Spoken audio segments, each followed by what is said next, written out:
अक्षय तृतीयेची माहिती आणि महत्त्व.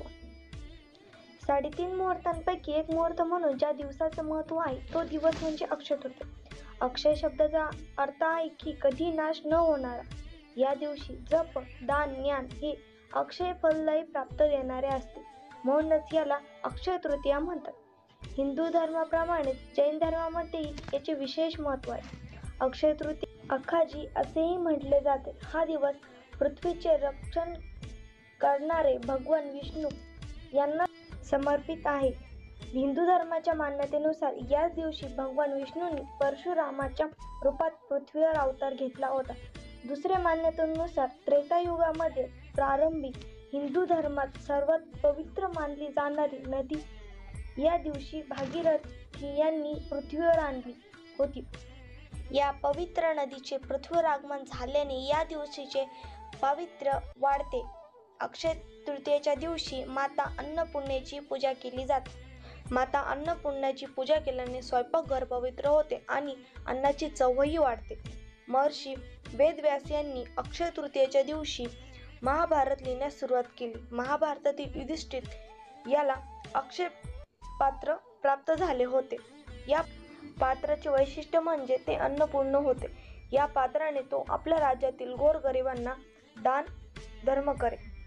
या दिवशी मिळालेले पुण्य कधीही संपत नाही. त्यामुळे वर्षानुवर्ष माणसे भाग्य वाढते.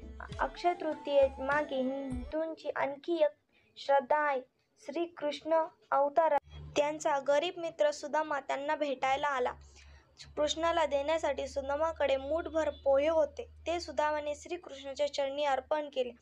आपल्या सर्वांचे हृदय जाणणारे श्रीकृष्ण यांनी सर्व काही समजून सुदामेचे दारिद्र्य दूर केले. त्यांचे झोपडीचे महालात रूपांतर केले. त्यांना सर्व सुविधा परिपूर्ण केले. तेव्हापासून अक्षय तृतीयेला केलेल्या दानाचे महत्त्व वाढते.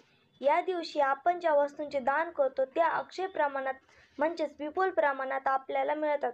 या दिवशी केलेला उपवास, जप, ध्यान अक्षय फलदायी असतं. अक्षय तृतीयेच्या दिवशी मातीचे, पाण्याचे भांडे, छत्री, गहू, जवस, तांदूळ, वस्त्र, आंबा यांची 7 पात्री दान करणे पुण्यदायी असते. महाराष्ट्रातील स्त्रिया चैत्र महिन्यातील चैत्र गौरीची स्थापना व पूजन करतात. सुवासिनींना हळदी-कुंकवासाठी घरी निमंत्रित करतात.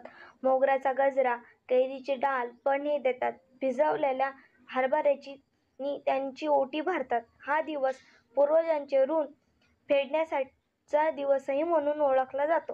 पूर्वजांच्या स्मृतीला उजाळा देण्यासाठी या दिवशी पितरांचे स्मरण करून त्यांच्या प्रतिमेचे पूजन करतात. अक्षय तृतीया 3.5 मुहूर्तांपैकी एक असल्याने या दिवशी नवीन वास्तूत गृहप्रवेश करणे, नवीन वस्तू खरेदी करणे व सोने खरेदी करणे अशा महत्त्वपूर्ण गोष्टी केल्या जातात.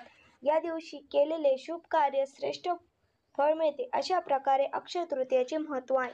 धन्यवाद.